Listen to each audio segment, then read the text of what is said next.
Oración de fe, poder sobrenatural, por el doctor Vidal Valencia. Que no sabemos ni cómo regresar a estas personas al camino correcto. Ya hasta tal parece que la gente cuando tiene una familia grande, como que debe tener a fuerza una oveja negra. Alguien que moleste, alguien que haga sufrir a los padres, a la madre, a los hermanos. O tener que ver a gente en la cárcel. O tener que visitar hospitales. ¿Por qué hay tanto sufrimiento? ¿Por qué no hay felicidad completa? Estoy repitiendo una frase que se oye comúnmente. ¿Por qué no hay felicidad completa? Hay gente que le sobra el dinero, pero con el dinero no ha podido resolver el problema de su hijo enfermo, o de su hija drogada, o de sus malestares físicos. No hay felicidad completa. Como alguien dijo, alguien se va por allí a la playa, a Acapulco, y ahí están los moscos molestando. Y luego mucho calor. No hay felicidad completa. Bueno, cuando menos para muchos, para mí sí. Pero siempre hay alguna cosita que el que tiene muy buena salud sufre de otra cosa. Y aún el cristiano, quizás su peor enemigo es él mismo. Cuando por no caminar con el Señor, tiene que tropezar aquí y allá con los males de la vida. El pasaje que vamos a leer, Santiago, es un pasaje que da orientación a las gentes que sufren, que da ayuda a los que tienen enfermedades, a los que están afligidos. Es el mensaje que vamos a estudiar en Santiago capítulo 5. Y el tema que le puse a este mensaje es oración de fe, poder sobrenatural. Porque hay una cruz que llevamos, pero también hay un ungüento para calmar el dolor de nuestros hombros que tienen que llevar en la cruz. Vamos a buscar entonces Santiago 5 y vamos a leer, vamos a estudiarlo por partes, versículos 7 al 9, bajo el título Se requiere que los cristianos tengan paciencia. Santiago capítulo 5, 7 al 9, todos juntos. Por tanto, hermanos, tened paciencia hasta la venida del Señor. Mirad cómo el labrador espera el precioso fruto de la tierra, aguardando con paciencia hasta que reciba la lluvia temprana y la tardía. Tened también vosotros paciencia y afirmad vuestros corazones, porque la venida del Señor se acerca. Hermanos, no os quejéis unos a otros, para que no seáis condenados. He aquí, el juez está delante de la puerta. ¿De qué trata el pasaje entero? Pues aquí cuando menos ustedes ven dos veces la palabra, tener paciencia, y tener paciencia, y luego los versículos, el versículo 10, habla acerca de la aflicción, de lo cual los profetas tuvieron que sufrir también, y también fueron ejemplo de paciencia. Y así hay más versículos que nos hablan de esas necesidades. Versículo 13. ¿Está alguno entre vosotros afligido? Versículo 14. ¿Está alguno enfermo? Versículo 15. Y la oración de fe salvará al enfermo. Este pasaje de Santiago fue escrito para la gente que sufre, la gente afligida. Entonces, en primer lugar, en estos versículos 7 al 9, se requiere que los cristianos tengamos paciencia. La paciencia es una virtud que Dios da para poder sobrellevar esas cargas de la vida, poder llevar esa cruz que nos toca llevar, y que lo hagamos con paciencia. Al hacerlo con paciencia, nos va a librar de caer en desobediencias, en ingratitudes, en rebeliones y hasta en groserías que a veces se hacen con Dios. Es necesario tener paciencia. Y debe ser una paciencia permanente. De otra manera, quizá pondríamos en duda si se trata de la paciencia. Dice, por ejemplo, en el versículo 7, tener paciencia hasta la venida del Señor. O sea que, ¿hasta cuándo hay que tener paciencia? Pues hasta el fin de toda la historia, hasta el fin de todas las cosas, hasta el fin del mundo. hasta donde Dios nos conceda seguir viviendo. Tener paciencia hasta la venida de nuestro Señor Jesucristo. Saben que han sufrido mucho los cristianos del siglo en que vivió Santiago, pero mucho. Persecuciones, cárceles, azotes, hambre, peligro. Cuando se habla de la tribulación, la gran tribulación, los premilenialistas colocan una época de sufrimiento antes de la venida de Cristo. Algunos lo ponen un poquito después de la venida de Cristo. Ustedes recuerdan que nosotros no somos premilenialistas. Y quién sabe si algún ruso que conocía esas cosas alguna vez dijo: ojalá los cristianos de Occidente vinieran acá a Rusia para que sepan que no hace falta otra tribulación, porque los cristianos de Rusia hemos sido perseguidos. Bajo el comunismo fueron muy perseguidos, aún por sus propios hermanos y sus propios padres. Las gentes eran encarceladas y atormentadas, con prisiones crueles, con tormentos duros.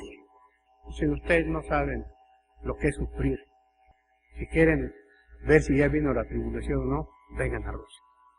¿Qué sabemos nosotros de sufrir, hermanos? Como cristianos, por causa del Evangelio. Saben que aquí en México hay gente que lo sabe. Hay gente en el estado de Hidalgo, hay gente en Oaxaca, hay gente en Chiapas. A un pastor de Chiapas le sacaron los ojos, le cortaron la lengua, le cortaron los órganos vitales, lo colgaron, lo mataron. Muchos en Chiapas han sufrido, los han dejado sin terrenos, sin casas, sin animales. En Oaxaca, de vez en cuando que he visitado allá la iglesia de Fiallo, la calle se llama Fiallo, iglesia San Pablo. Luego veo el patio lleno de indígenas. Ah, hermano oaxaqueño, usted sabe. Me encuentro con el patio lleno de indígenas. Y el pastor me dice: mira cuánta gente tenemos aquí. Y ya tienen tantas semanas, porque los corrieron de donde están. Y todavía estamos pensando si habrá alguna tribulación. De una u otra manera, hermanos, todos necesitamos la paciencia para glorificar a Dios. Nos pone aquí un ejemplo, en el versículo 7, mirad cómo el labrador espera el precioso fruto de la tierra. La mera verdad que, conociéndome, tal vez a mí no me hubiera gustado ser labrador. Hay mucha más incertidumbre para ellos en su sostén que para nosotros, porque el sistema de trabajo que llevamos obliga a nuestros jefes a pagarnos cada semana, o cada 15 días, o cada mes. Con muy raras excepciones, los millones de habitantes de México reciben su salario. Pero un labrador trabaja, barbecha, siembra, riega, cuida, deshierva, cultiva, mata insectos, y luego a ver si ese año no hay sequía. Cuando hay sequía, todo se echa a perder, y hasta los animales se mueren de sed. Muy buen ejemplo, ¿verdad? Como el labrador que espera, qué paciencia deben tener nuestros hermanos campesinos. Mirad cómo el labrador espera el precioso fruto de la tierra, aguardando con paciencia hasta que reciba la lluvia temprana o la tardía. Versículo 8 dice otra vez: tened vosotros, vamos a leerlo, tened también vosotros paciencia y afirmad vuestros corazones, porque la venida del Señor se acerca. La paciencia debe afirmar el corazón. Hay que admirar a los campesinos, cómo a veces no se da su fruto. Y si son cristianos, bendicen a Dios. Campesinos cristianos bendicen a Dios y esperan la lluvia. Ellos entienden mejor esto que nosotros, la temprana y la tardía, y bendicen a Dios y afirman su corazón. Y creo que el Espíritu Santo usará esas pruebas para afirmar más ese corazón y cimentarlo con un cimiento firme para seguir adelante. Ya más adelante vamos a ver el ejemplo de uno de los profetas de quien habla aquí, que nos dan ejemplo de todas estas cosas. Entonces también, como los labradores, tengamos paciencia y afirmemos nuestros corazones, porque la venida del Señor se acerca. Y algo que debemos hacer con la paciencia, por eso debemos cultivarla más y más. Versículo 9. Hermanos, no os quejéis unos contra otros, para que no seáis condenados.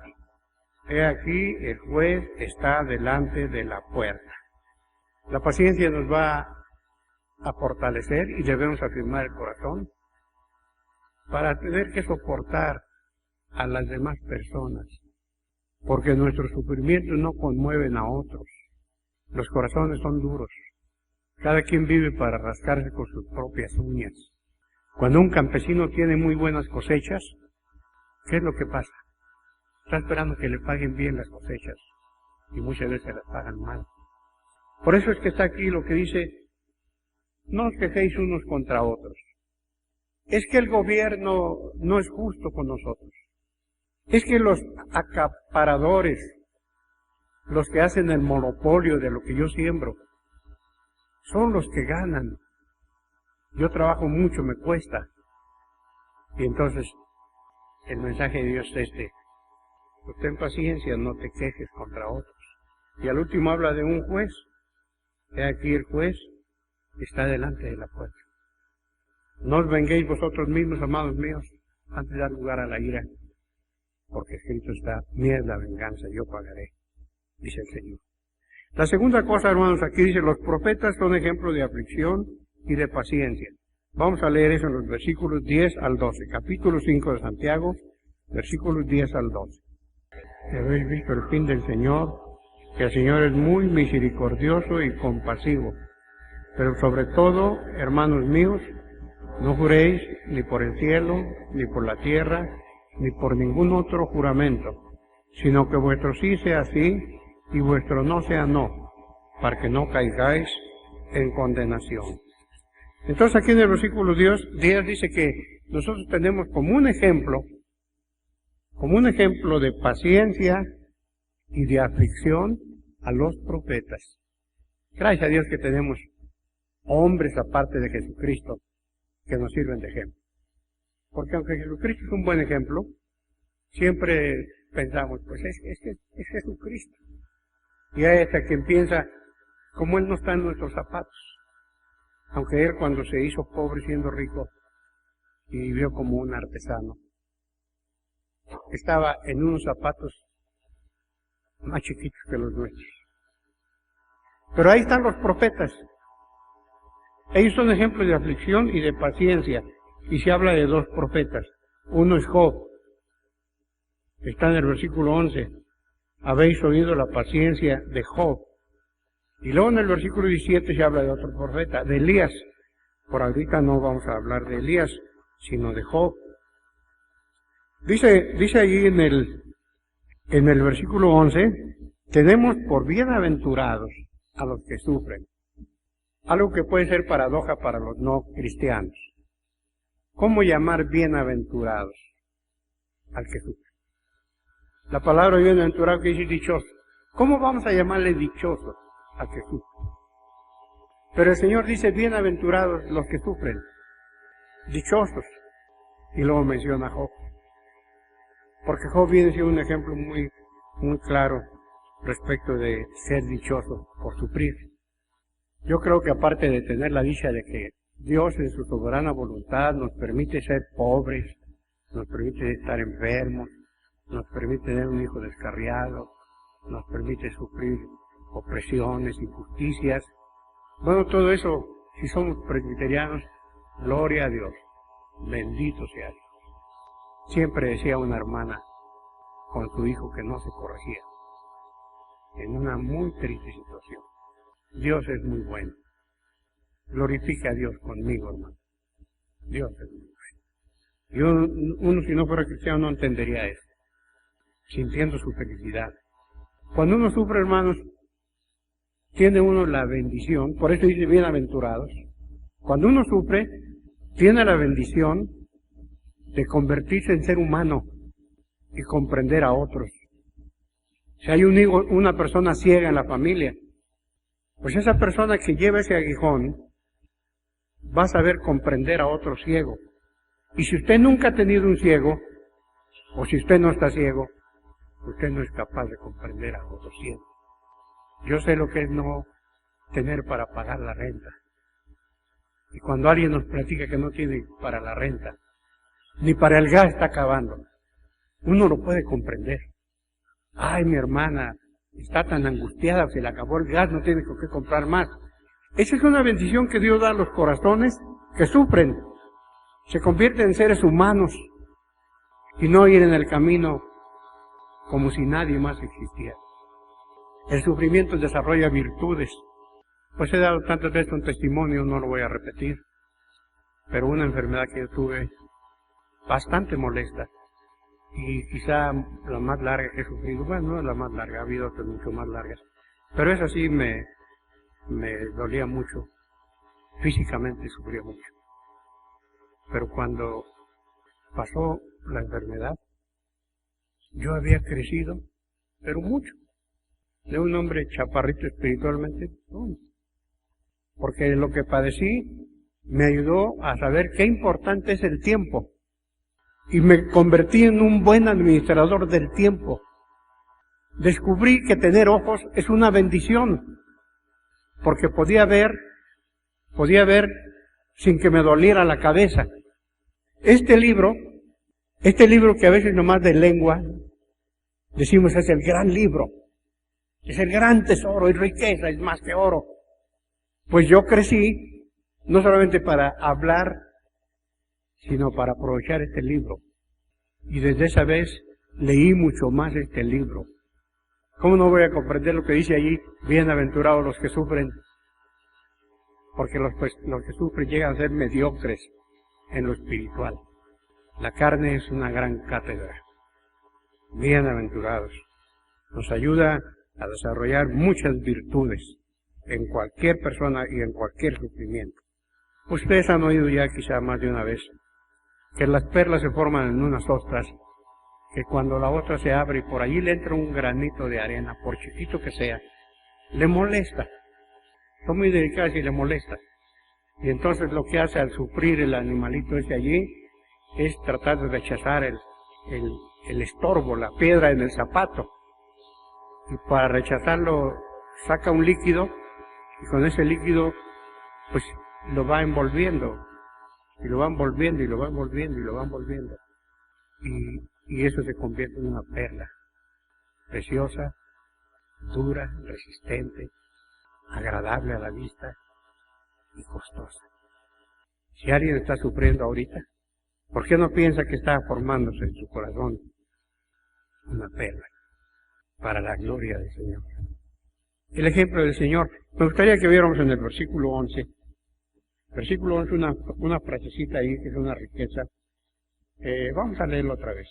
He aquí tenemos por bienaventurados a los que sufren. Habéis oído la paciencia de Job y habéis visto el fin del Señor, que el Señor es muy misericordioso y piadoso. Esa frase, habéis visto el fin del Señor. Después de hablar de Job como un profeta que sirve de modelo, y nadie ha sufrido como Job, y nadie ha tenido los resultados como Job, porque son dichosos los que sufren, y entre más sufran, más dichosos serán. Vean el fin del Señor, diría yo, el propósito del Señor. Cuando Él nos deja sufrir, ya no decimos al Señor, Señor, ¿por qué yo? ¿Por qué a mí? ¿Por qué sufro? ¿Por qué me duele? Hay que ver el fin del Señor. ¿Qué fin está buscando Dios con tu dolor? ¿Cuál fue el fin? Nomás para decirlo así rápidamente. Nomás fíjense qué bendición. De oídas te había oído, mas ahora mis ojos te ven. Bueno, quizá hay aquí alguna persona nueva o medio nueva que no sepa nada de Job. Job tenía miles de camellos, se le murieron. Tenía miles de asnos, se le murieron. Tenía ovejas, se le murieron. Todo casi en un día, uno tras otro. Tenía 7 hijos, murieron todos en un día. Tenía 3 hijas, murieron. Y luego su cuerpo tuvo enfermedad, una enfermedad, tal vez la sarna, que se rascaba y se rascaba y se rascaba y se sangraba y no aliviaba. Pero ¿cuál era el fin del Señor?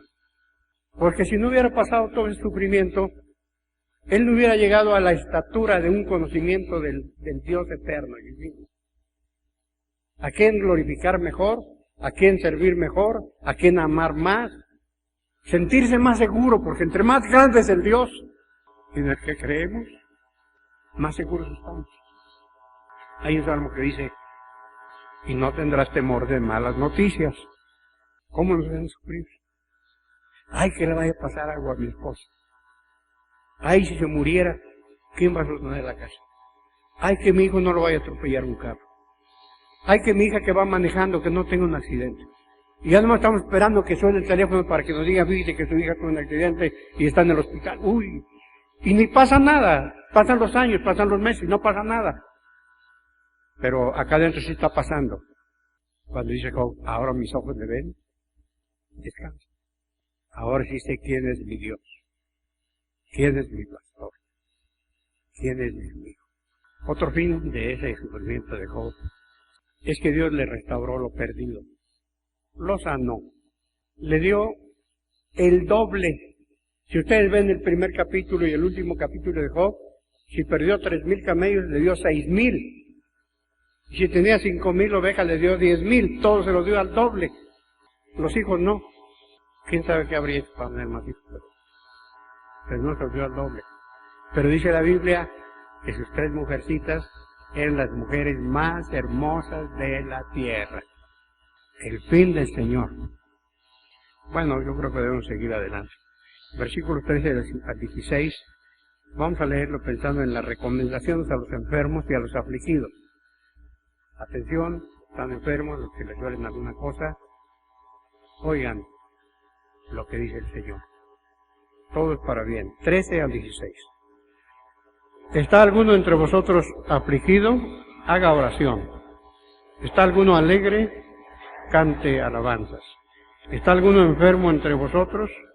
Llamen a los ancianos de la iglesia y oren por él, ungiéndole con aceite en el nombre del Señor. Y la oración de fe salvará al enfermo y el Señor lo levantará. Y si hubiere cometido pecados, le serán perdonados. Confesaos vuestras ofensas unos a otros y orad unos por otros para que seáis sanados. La oración eficaz del justo puede mucho.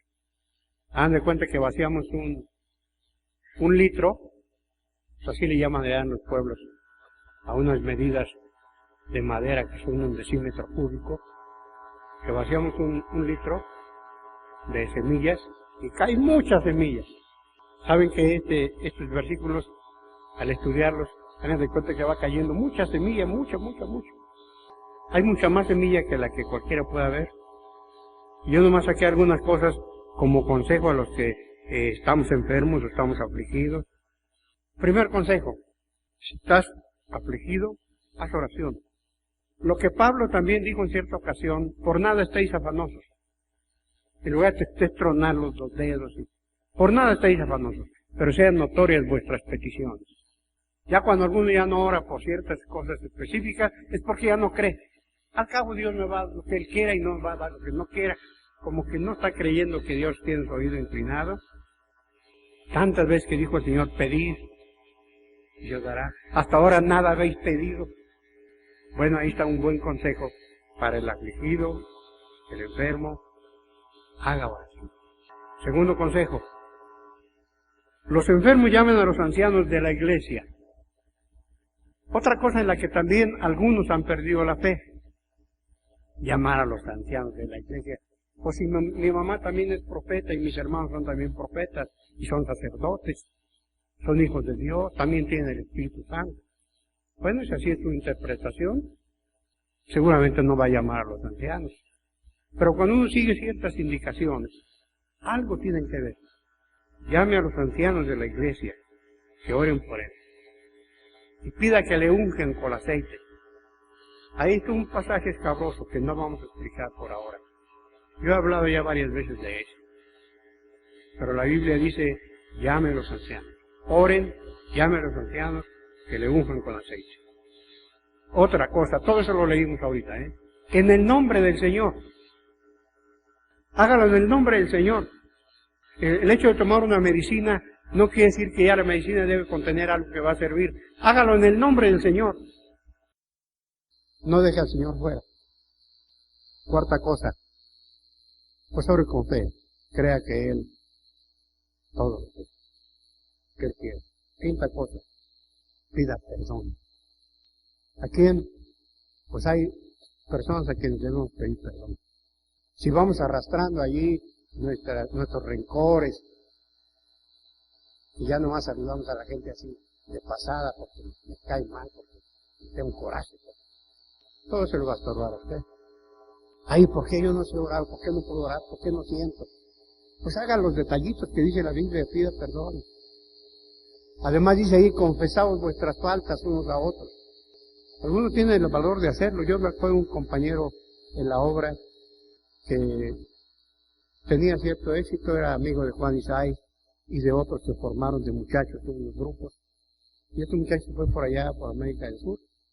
Y un día vino a México, en viaje a los Estados Unidos, no sé qué iba a hacer, pero buscó al hermano Juan Isai y le dijo, hermano Juan Isai, perdóname por esto. Y buscó a otro compañero, ya no voy a dar los nombres, oye hermano, perdona.